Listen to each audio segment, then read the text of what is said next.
Hi, morning സ്റ്റോറീസിലേക്ക് ഒരിക്കൽ കൂടി എല്ലാവർക്കും സ്വാഗതം.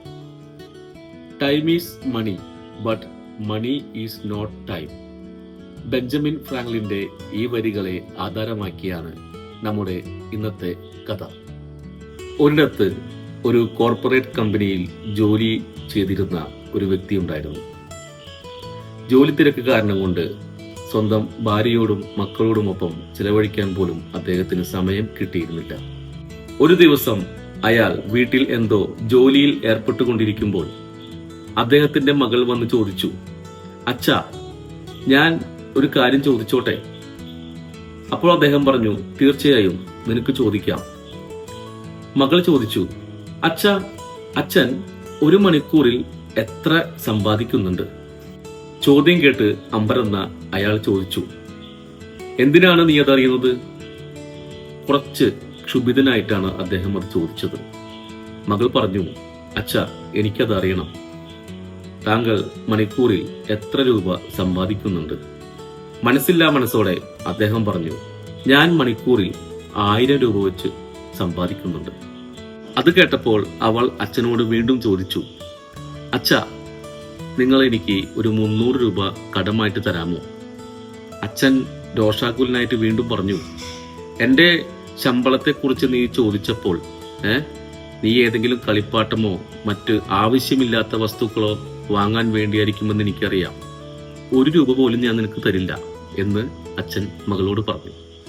അച്ഛന്റെ മറുപടി കേട്ട അവൾക്ക് കൂടുതൽ സങ്കടമായി. അവൾ മുറിയിൽ പോയി വാതിലടച്ചു. കൊച്ചുകുട്ടിയുടെ ചോദ്യം കേട്ട് വീണ്ടും വീണ്ടും ദേഷ്യപ്പെടാൻ അദ്ദേഹം തുടങ്ങി. കുറച്ച് പണം കിട്ടാൻ വേണ്ടി മാത്രം അവൾ എന്തിന് എന്നോട് ഇതൊക്കെ ചോദിച്ചു? അവൾക്ക് എങ്ങനെ ഈ ധൈര്യം വന്നു? അങ്ങനെ ഏകദേശം 1 മണിക്കൂർ കഴിഞ്ഞപ്പോൾ അദ്ദേഹം ശാന്തനായി ചിന്തിക്കാൻ തുടങ്ങി. എന്തിനായിരിക്കും മകൾ ആ 300 രൂപ ചോദിച്ചത്? സാധാരണ അവൾ അങ്ങനെ ചോദിക്കാറില്ല. എന്തെങ്കിലും ആവശ്യം കാണുമോ?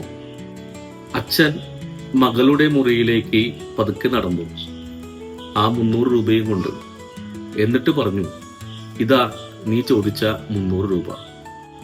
നന്ദി അച്ഛ എന്ന് പറഞ്ഞുകൊണ്ട് ആ കുട്ടിയുടെ തലയിണക്കിടയിൽ നിന്നും ഒരു 700 രൂപ കൂടി എടുത്ത് അച്ഛന് തിരിച്ചു കൊടുത്തു.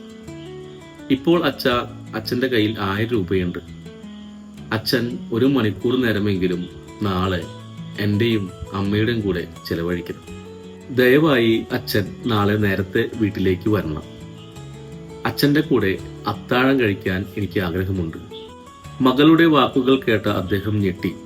തന്റെ തിരക്കുകൾക്കിടയിൽ തന്റെ കുടുംബത്തെ മറന്നുപോകുന്നു എന്ന് ആലോചിച്ച് അദ്ദേഹം ലജ്ജിച്ച് തല താഴ്ത്തി. പിന്നീടുള്ള അദ്ദേഹത്തിന്റെ ജീവിതത്തിൽ കുടുംബത്തോടൊപ്പം ചെലവഴിക്കാൻ അദ്ദേഹം തീരുമാനിക്കുകയും പിന്നീട് അങ്ങോട്ട് അങ്ങനെ തന്നെ സംഭവിക്കുകയും ചെയ്തു. ഇതാണ് ഇന്നത്തെ നമ്മുടെ കഥ.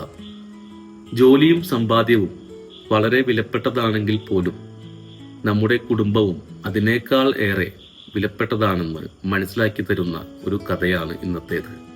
ഈ കഥ കുട്ടികളുമായി തുറന്ന മനസ്സോടെ ആശയവിനിമയം നടത്തണമെന്ന സന്ദേശം തരുന്നതാണ്.